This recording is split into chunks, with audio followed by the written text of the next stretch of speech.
Tu veux te lancer en dropshipping, fais attention, le mauvais statut peut faire sauter ton compte Stripe et PayPal, donc je vais te partager comment bien le choisir au sein de ce guide complet. Donc on est parti, pour ça il y a 5 structures juridiques possibles lorsqu'on fait du dropshipping et je vais te donner les avantages et les inconvénients de chacune d'entre elles. On va commencer en premier lieu par la micro-entreprise, ensuite on verra la SASU, puis le URL, la SARL et la SAS et on finira par la création de son entreprise pour du dropshipping en direct, étape par étape avec toutes les bonnes optimisations qui sont hyper importantes si tu souhaites optimiser ton activité de dropshipping. Donc c'est parti, on commence en premier lieu par la micro-entreprise. Donc au niveau des avantages, le premier, c'est la facilité de création. C'est que sur les 5 structures juridiques que je vais te partager ici, la micro-entreprise, c'est ce qu'il y a de plus simple à créer et de plus rapide à créer pour lancer son activité.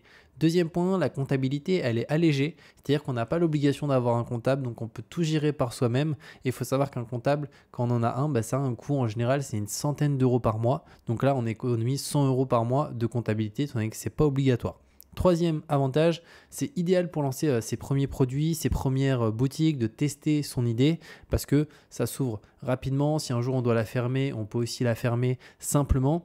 Donc ça, c'est un bon point positif. Quatrième point, c'est les charges sociales simplifiées et légères. Alors, on va parler de cotisation sociale URSSAF. Donc, c'est les taxes qu'on va devoir payer lorsqu'on réalise du chiffre d'affaires. Donc, en micro-entreprise, ces taxes, quand on fait du dropshipping, ils sont de 12,3% du chiffre d'affaires. Donc, ce n'est pas sur le bénéfice, c'est sur le chiffre d'affaires. Donc, prenons un exemple simple. Je vends un produit à 100 euros à un client. Sur ces 100 euros que j'ai encaissés auprès de mon client, je vais devoir redonner 12,30 euros à l'URSSAF. Si pour le coup dans un mois j'ai gagné 0, je déclare 0, je paye 0 aussi. Et d'ailleurs par rapport à ça, c'est possible d'obtenir l'ACRE pour payer uniquement 6,2% la première année. Donc l'ACRE, c'est une aide, c'est l'aide à la création à la reprise d'entreprise et ça te permet du coup de diviser par 2 le taux ici de cotisation sociale la première année. Donc c'est vraiment hyper intéressant. Et comment savoir si on peut en bénéficier?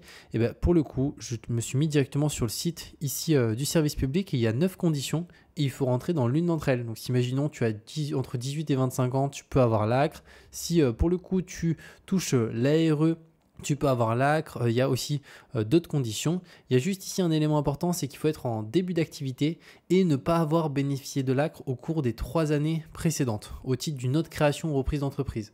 Et moi, typiquement, dans mon cas, je ne peux pas avoir l'ACRE. Pourquoi? Parce que je rentre dans les conditions ici sur l'une d'entre elles. Par contre, j'ai eu l'ACRE il y a 2 ans et demi sur une autre entreprise que j'avais créée. Donc là, si je fais une demande d'ACRE, elle sera automatiquement refusée. Mais si toi, tu n'en as jamais bénéficié et que tu rentres dans l'une des conditions ici, clairement, l'ACRE est hyper intéressante. Maintenant, en 5e avantage, c'est la fiscalité qui est plus avantageuse en général que d'autres structures juridiques. Pourquoi? Parce que les cotisations sociales sont beaucoup plus faibles.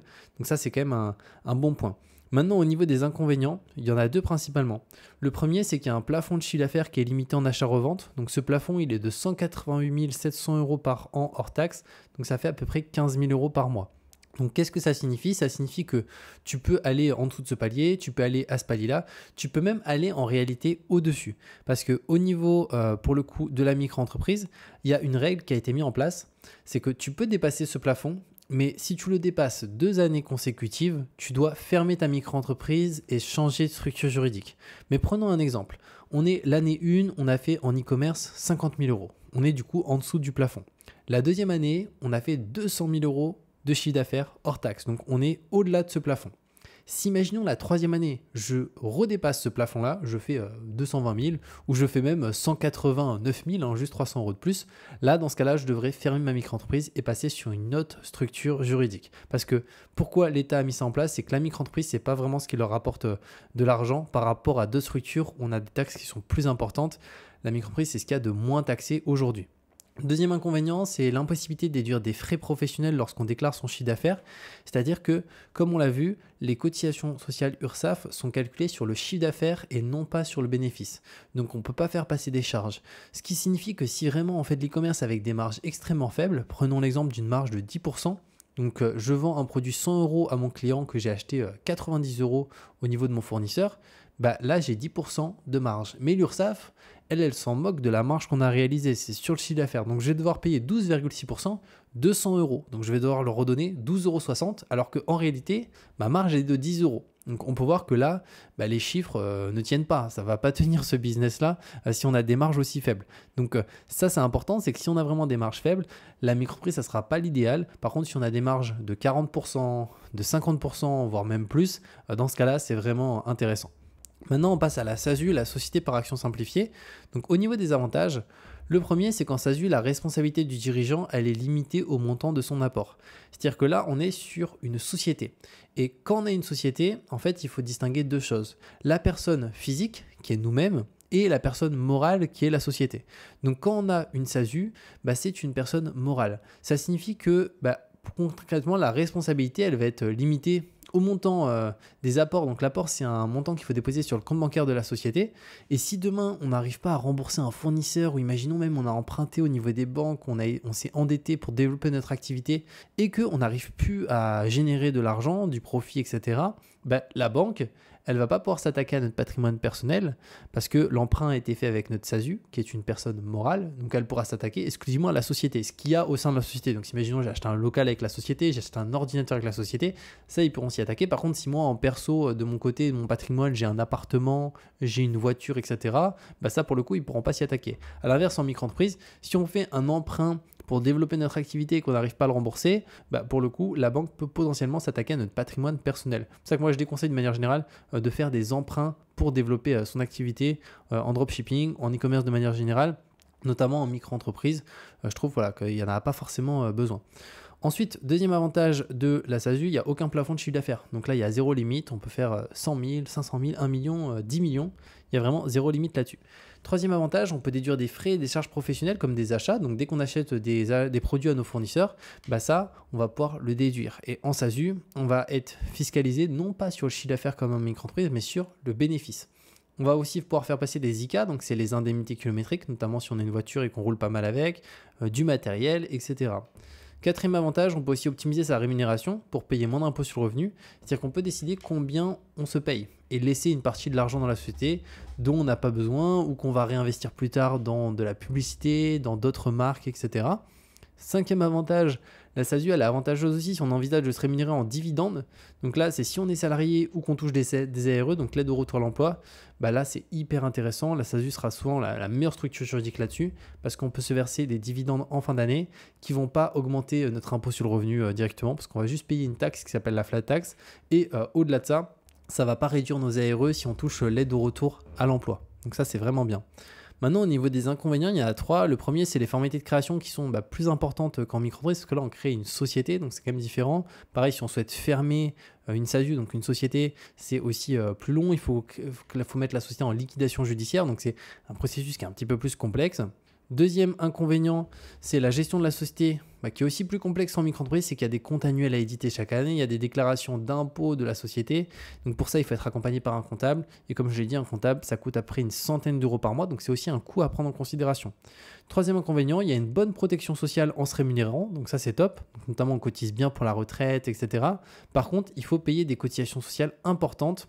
Et ça à prendre en considération, qui sont plus importantes que si on se verse du dividende où il n'y a pas vraiment de cotisation sociale dessus. Et pour vous donner une idée, en SASU, ça coûte à peu près 70% à 75% de ce qu'on souhaite se payer. Prenons un exemple, je souhaite mettre 1000 euros dans ma poche, donc des 1000 euros de ma SASU à ma poche personnelle pour pouvoir faire mes courses, etc. Et pour sortir 1000 euros, ça va coûter à peu près 1700 à 1750 euros. Donc ça coûte beaucoup d'argent de sortir de l'argent de la société. Et après, si on veut que ça coûte un peu moins d'argent, déjà, on peut essayer de faire passer pas mal de charges sur la société et au-delà de ça, se verser des dividendes où là, ça sera l'impôt sur la société à payer en fin d'année et ensuite la flat tax qui est une taxe de 30%, mais du coup, on n'a plus d'impôt sur le revenu ou quoi que ce soit à payer après. Maintenant, on passe à l'EURL. Alors, l'EURL, c'est un petit peu la concurrente de la SASU. Vous allez voir que c'est très similaire. Au niveau des avantages, pareil, la responsabilité, elle est limitée au montant des apports. Il n'y a aussi aucun plafond de chiffre d'affaires. On peut aussi déduire des frais et des charges professionnelles. Et on peut aussi optimiser sa rémunération pour payer moins d'impôts sur le revenu. Maintenant, au niveau des inconvénients.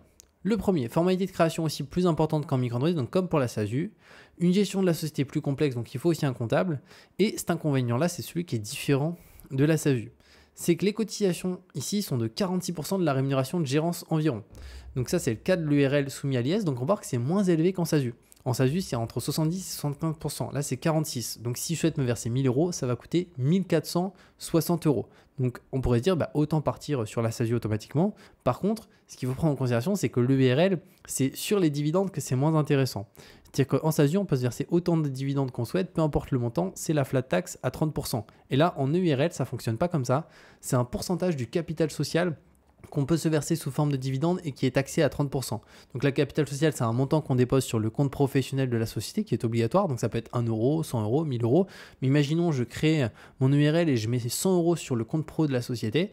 Sur ces 100 euros, je vais pouvoir me verser en fin d'année 30% de mon capital social soumis à la flat tax. Donc 30 euros où je paye 30%. Mais voilà, 30 euros, on va rien faire avec. Tandis que en SASU, même si on a un capital social de 50 euros, on peut se verser 100 000 euros de dividendes fiscalisés à 30%. Ce qui n'est pas le cas en EURL, où au-delà des 30% du capital social, on va être autour des 57 à 63%, ce qui est vraiment plus du tout intéressant pour se verser des dividendes. Par contre, si on souhaite se payer chaque mois, l'EURL, c'est plus intéressant. Donc là, ça dépend un peu de la stratégie qu'on souhaite avoir. Maintenant, la SARL et la SAS, alors pour faire simple, la SARL, c'est juste la grande sœur de l'URL. Donc la différence avec l'URL, c'est que l'URL, on est tout seul associé à l'intérieur. La SARL, on est plusieurs associés. Donc là, c'est si on lance un business à plusieurs, on va partir du coup sur une SARL. Si de base, on était intéressé par l'URL, c'est la SARL, c'est la même chose. Et ensuite, la SASU, on est aussi tout seul. Et la SAS, c'est la grande sœur de la SASU, où là aussi, on est plusieurs associés, mais c'est exactement du coup le même fonctionnement. Donc du coup, moi ce que je vais faire ici, c'est créer mon entreprise pour du dropshipping en direct, et au niveau de ces 5 structures juridiques, dans mon cas, je vais créer une micro-entreprise parce que c'est pour un lancement d'activité. À mon sens, la micro-entreprise, c'est vraiment le plus adapté au début. Par contre, si pour le coup, on est plusieurs associés, dans ce cas-là, autant partir directement sur une SAS, une SARL, et après, si vous touchez l'ARE, donc l'aide au retour à l'emploi où vous êtes salarié, la SASU, c'est aussi quelque chose qui peut être plutôt pertinent. Par contre, il faut prendre en considération qu'il y aura des charges comptables souvent autour des 100 euros par mois, ce qu'on n'a pas en micro-entreprise. Et l'EURL, ça peut être intéressant aussi si on souhaite se rémunérer chaque mois, parce que on paye quand même moins de charges sociales qu'en SASU. Et en micro-entreprise, c'est là où on paye quand même le moins de taxes directement. Par contre, il y aura quand même des limites au bout d'un moment au niveau du chiffre d'affaires. Et si on a des marges très très faibles, imaginons des 10%, je vous ai pris l'exemple, et là on a vu que c'était pas intéressant parce que concrètement on est à perte. Par contre, si on a des marges de 40, 50%, voire plus, là c'est vraiment pertinent. Donc moi je vais créer ma micro-entreprise en partant de zéro et je vais te partager tout le processus de A à Z. Donc pour ça, j'ai passé par le service de LegalPlex, qui est le service numéro 1 en création d'entreprise en ligne, notamment pour la partie micro-entreprise, mais aussi société. Donc moi, je vais plus créer une micro-entreprise. Donc je te mettrai le lien de cette vidéo pour que tu puisses faire les démarches en même temps. Et je vais directement cliquer sur créer une micro-entreprise juste là. Ensuite, là, quand souhaitez-vous démarrer votre activité? Donc dans mon cas, c'est dès que possible. Et d'ailleurs, je te mettrai aussi sous cette vidéo un code promo que tu peux utiliser, qui est Julien Oka, qui te permet d'avoir 15% de réduction sur la création de la micro-entreprise. Et si tu souhaites plus créer une société, je te mettrai aussi le lien pour créer ta société, que ce soit une SASU, une URL, une SAS, une SARL avec LegalPlex, et aussi avoir 15% de réduction sur la création de ta société en sachant qu'ils ont une offre qui est 100% gratuite pour créer la société. Donc là, avez-vous déjà été auto-entrepreneur? Donc dans mon cas, non. Ensuite, êtes-vous sûr de vouloir créer une micro-entreprise? Alors là, on peut voir sinon il nous propose de créer une SASU. Moi, je veux bien créer plutôt une micro-entreprise à mon sens. C'est le plus pertinent, je trouve, quand on a des belles marges. Ensuite, où sera fixé le siège social de la micro-entreprise? Alors ça, c'est hyper important, c'est la question de la domiciliation. Donc de base, on peut le mettre à notre adresse personnelle. Moi, je ne suis pas fan du tout parce que ça va faire en sorte que, notamment sur Internet, quand quelqu'un va taper notre nom et notre prénom sur Google, sur tous les registres publics comme société.com, Papers, il va y avoir notre adresse personnelle qui est divulguée. Donc en termes de vie privée, c'est pas top du tout parce que tout le monde accède à notre adresse personnelle s'il a notre prénom et notre nom de famille. Donc ça, à mon sens, c'est à éviter. Et après, on a une deuxième solution, c'est dans d'autres locaux. Donc là, clairement, c'est beaucoup mieux. Donc là, si on a un local dédié à son activité, clairement, il faut privilégier cette solution parce qu'au moins, on protège sa vie privée, ce qui est hyper important et ce qui n'est pas du tout le cas ici. Et au-delà de ça, après, on a la domiciliation. Donc là, c'est si on souhaite mettre son adresse au sein d'un centre de domiciliation. Donc là, on protège aussi parfaitement son adresse personnelle sans forcément avoir du coup de local. Donc ça, c'est vraiment bien là-dessus. Et aussi, le gros avantage de la domiciliation, c'est que ça permet de payer moins de CFE. Alors la CFE, c'est quoi? C'est la cotisation foncière des entreprises. Donc c'est une taxe qu'on paye chaque année en micro-entreprise ou en société. Et elle va dépendre de deux choses, du chiffre d'affaires qu'on réalise et de notre adresse de domiciliation. Et en France, là où la CFE est la moins chère, c'est sur Paris parce qu'elle est plafonnée, alors que partout ailleurs, elle n'est pas du tout plafonnée. Donc pour donner une idée, sur Paris, la CFE, c'est 77 € par an versus partout ailleurs en France, on est autour des 1000 € par an. Donc clairement, si tu habites sur Paris, sache que tu payes déjà la CFE la moins chère de France si tu te domicilies à ton adresse. Mais si tu habites pas sur Paris, prenons mon exemple, moi j'habite vers Bordeaux, comme partout en France, on a une CFE autour des 1000 € par an, mis à part sur Paris. Donc clairement, moi je vais me domicilier sur Paris au niveau de ma micro-entreprise et c'est 100% légal, hein, tu peux habiter ailleurs. C'est pour ça qu'aujourd'hui, la majorité des entreprises, si tu regardes bien, souvent les adresses sont sur Paris au niveau de l'entreprise. Après, la personne qui crée l'entreprise, il peut habiter à Limoges, il peut habiter où il veut. Mais moi, je vais passer directement par un service de domiciliation. Donc là, tu peux soit sélectionner un centre, si tu en connais déjà un qui est sur Paris, tu peux le sélectionner juste ici. Et si tu n'en connais pas, tu peux le faire aussi via LegalPay s'ils proposent ce service qui est bien sur Paris. Et au-delà de ça, c'est son engagement. Donc moi, je vais passer par eux parce que notamment en termes de rapport qualité-prix, c'est les plus intéressants là-dessus. Ensuite, quel est votre domaine d'activité? Donc dans mon cas, e-commerce, donc c'est de la vente en ligne juste là. Ensuite, quelle est votre identité? Donc là, on va mettre nos différentes informations, donc prénom, nom, continuer, notre adresse mail, donc julienek55@gmail.com, continuer, notre numéro de téléphone, alors 07 69 03 17 60, voilà. Et que recherchez-vous? Donc là, il y a plusieurs options. Lancer mon activité en déléguant toutes les démarches, une solution tout en un, création compte à banque, du conseil juridique, je me renseigne. Donc moi, la partie compta, etc., ça va pas m'intéresser parce qu'en micro-entreprise, il n'y en a vraiment pas besoin. Donc ça va être lancer mon activité en déléguant toutes les démarches de création. Et je vais cliquer sur continuer juste ici. Donc là, ils sont en train de préparer mon dossier directement. Donc j'arrive sur cette page et là il y a 3 packs qui me sont proposés. Alors premièrement il y a un pack standard, donc c'est 59 € pour déléguer toute la création de la micro-entreprise. Donc c'est vraiment pas cher par rapport au temps que ça fait gagner. Et surtout ça évite les erreurs concernant la partie code APE et ça permet d'optimiser au maximum sa micro-entreprise. Après on a un deuxième pack qui est le pack Express. Donc là c'est 99 €. La différence c'est que le traitement il est en 24 heures. Et là on a aussi la partie obtention de l'ACRE. Alors effectivement, là que j'en ai parlé un petit peu, l'aide à la création d'entreprise, c'est hyper intéressant parce qu'on divise par 2 ses cotisations sociales la première année. Par contre, c'est sous condition. Donc tout le monde ne peut pas en bénéficier. Et pour rappel, je t'avais mis les conditions ici. Au total, il y en a 9. Il faut rentrer dans l'une d'entre elles. Moi, malheureusement, je rentre dans l'une d'entre elles, donc c'est bien. Mais j'ai déjà eu l'AC il y a 2 ans et demi. Et on peut voir que c'est une clause ici qui fait qu'on ne peut pas avoir l'AC si on l'a eu au cours des 3 dernières années. Et ensuite, on a pour le coup juste là un troisième pack qui est le pack ultime. Et là, ça comprend en fait la partie express 24 heures, mais aussi la domiciliation sur Paris, qui permet du coup de réduire son impôt jusqu'à 1000 € par an. Et aussi la partie compte pro pendant 1 an. Donc ça, c'est hyper important parce que clairement, si tu te sers pour l'exemple, là pour nous du dropshipping, on va se servir souvent de Stripe qu'on va connecter. Ça peut être à Shopify ou même à du WooCommerce, du PayPal aussi. Et ensuite, ces fonds-là, on peut les envoyer sur un compte bancaire. Et si on les envoie sur un compte perso, en fait, ça va directement envoyer un mauvais signal à Stripe et à PayPal et souvent on se fait bloquer le compte automatiquement. Donc pour ça, il faut un compte pro pour vraiment que tout soit nickel et que l'argent parte sur un compte pro. Sinon, Stripe, il bloque quasiment instantanément les fonds. Notamment le premier et deuxième paiement, ça passe, mais souvent ça se fait bloquer ultra rapidement dès qu'il commence à y en avoir plusieurs. Donc moi, je vais prendre ce pack-là, comme ça j'ai la domiciliation sur Paris qui me permet de réduire mes impôts jusqu'à 1000 € par an, ce qui est non négligeable au niveau de la CFE. Et au lieu de payer 1000, je vais payer 77. Et après, le compte pro, juste ici, directement pendant 1 an. Donc là, en fait, je paye tout pour 1 an et la création, c'est juste un paiement une fois. Donc ça, c'est vraiment top. Je vais faire choisir le pack ultime juste là. Donc là, j'ai un récapitulatif, la création, plus la domiciliation, plus le compte pro directement. Et je vais pouvoir faire le paiement. Pour ça, je vais ajouter mon propre code de réduction aussi pour payer moins cher au passage directement sur ma commande. Donc là, je vais pouvoir cliquer sur ajouter un code de réduction. Et tu peux l'utiliser, c'est Julien EK tout en majuscule. Et il te permet d'avoir automatiquement 15% de réduction. Donc là, je vais faire procéder au règlement. Donc on peut payer par carte, par prélèvement, par PayPal. Donc moi, je vais payer par carte directement. Donc je vais faire le paiement et une fois que c'est fait, on se retrouve de l'autre côté. Donc c'est bon, le paiement a bien été effectué. J'arrive ensuite sur cette page. Donc j'ai directement un questionnaire que je viens de compléter à l'instant. Donc je vais le reprendre pour pouvoir te partager qu'est-ce que j'ai dû mentionner ici pour mon activité de dropshipping. Donc là, je vais cliquer sur suivant, tu vois que c'est très simple. L'activité. Alors, en activité, dropshipping, vu que c'est un terme anglais, ça fonctionne pas. On ne peut pas mettre dropshipping au niveau du greffe, ils ne comprennent pas. Donc, c'est e-commerce. Donc, on met e-commerce juste ici. Ensuite, le type de produit qu'on va vendre. Alors, dans mon cas, moi, ça va être des équipements dans le domaine du sport. Après, ici, ce que tu mets, ça n'a pas d'impact de toute manière sur le fonctionnement de la micro-entreprise ou quoi que ce soit. Pourquoi? Parce que ce qui compte, c'est l'activité ici. Ici, le type de produit, là, ça n'a pas d'importance. Donc, même si aujourd'hui, tu dis, bah, je vais faire du dropshipping, mais je n'ai pas encore trouvé mes produits, dans quelle niche je vais me lancer, tu peux mettre une niche plutôt généraliste ici que tu trouves. Et par la suite, si tu veux faire totalement autre chose, te lancer dans d'autres produits, il n'y a aucun problème. Ce qui compte, c'est vraiment ton activité ici, mais bien e-commerce. Ensuite, le type de produit qu'on va vendre, donc dans mon cas, ça va être des produits neufs que je vais acheter directement auprès de mes fournisseurs. Donc, je fais suivant. Ensuite, où sera située votre adresse de domiciliation? Donc, moi, c'est via LegalPay sans engagement, donc notamment pour payer beaucoup moins de CFE. Je fais suivant. Mon identité, donc là, j'ai dû mettre prénom, nom, nos informations personnelles, notre situation aussi directement. Je fais suivant. Là, est-ce qu'on a déjà eu une micro-entreprise? Donc non dans mon cas, je fais suivant. Les coordonnées, donc là on met notre numéro, notre adresse. Encore une fois, pas d'inquiétude pour notre adresse, elle ne sera pas partagée sur internet ou quoi que ce soit. Là c'est juste pour le greffe qui en a besoin forcément pour faire le dossier. Notre adresse mail, on fait suivant.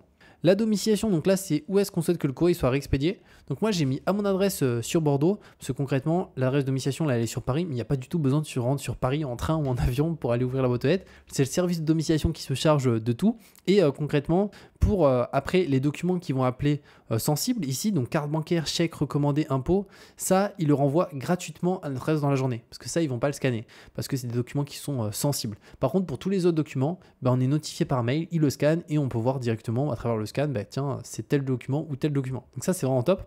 Donc dans mon cas, moi, c'est un abonnement annuel. Donc de toute façon, j'ai déjà payé précédemment.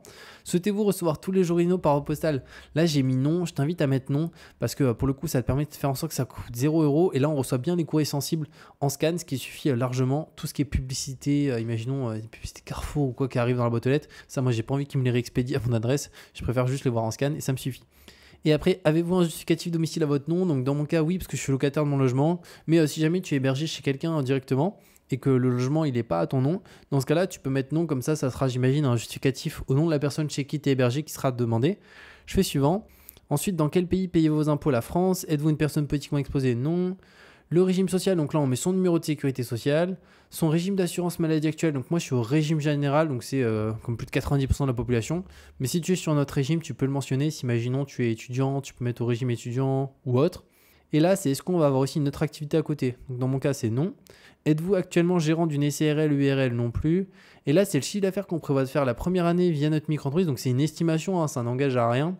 Mais moi, j'ai mis entre 10 000 et 40 000. Je pense que je vais pouvoir faire peut-être 25-30 000 avec mon activité si j'arrive à la faire marcher.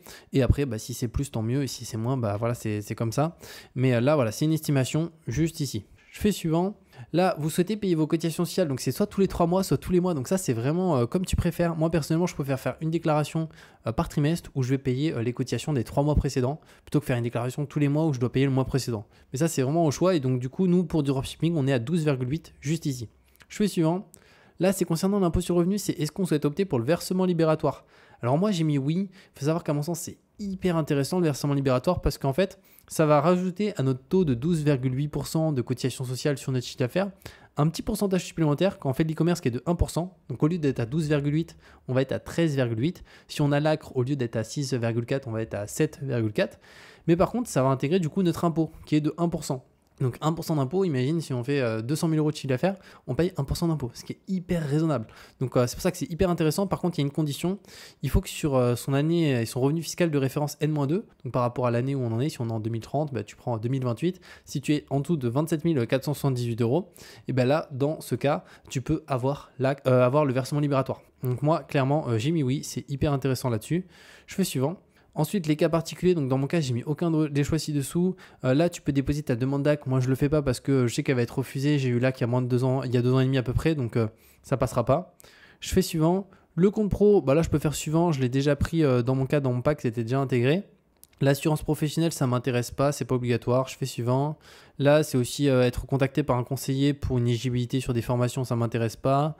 Et là, comment avez-vous connu LegalPay? Donc dans mon cas, bouche à oreille. Et avez-vous une communauté qui vous suit sur les réseaux? Donc moi, j'ai mis oui. Je fais valider juste ici. Donc là, c'est en train de s'enregistrer. Donc ça me remet sur cette page. Donc pour le questionnaire, on est bon. Ensuite, la domiciliation. Donc là, c'est la signature du contrat. Donc ça, c'est ultra rapide. Je vais le faire juste après. Je vais regarder, il demande quoi comme justificatif? Alors, on a une pièce d'identité à mon nom que je dois déposer. Donc moi dans mon cas je vais mettre mon passeport directement, on peut mettre une carte d'identité ou autre, et après un justificatif de domicile à notre nom et aussi à notre adresse. Donc moi ici c'est mon adresse sur Bordeaux, donc là je vais mettre dans mon cas une facture, soit ma facture d'électricité EDF, soit facture de ma box internet. Il faut juste que j'aille la récupérer sur mon espace client. Et après, je pourrais faire... Ah non, avant la signature, j'ai aussi le compte pro. Et là, c'est quoi? C'est une vérification d'identité avec la carte d'identité ou le passeport. Parce que quand on ouvre un compte bancaire, on est obligé de faire une vérification d'identité. Donc moi, je vais le faire aussi avec mon passeport.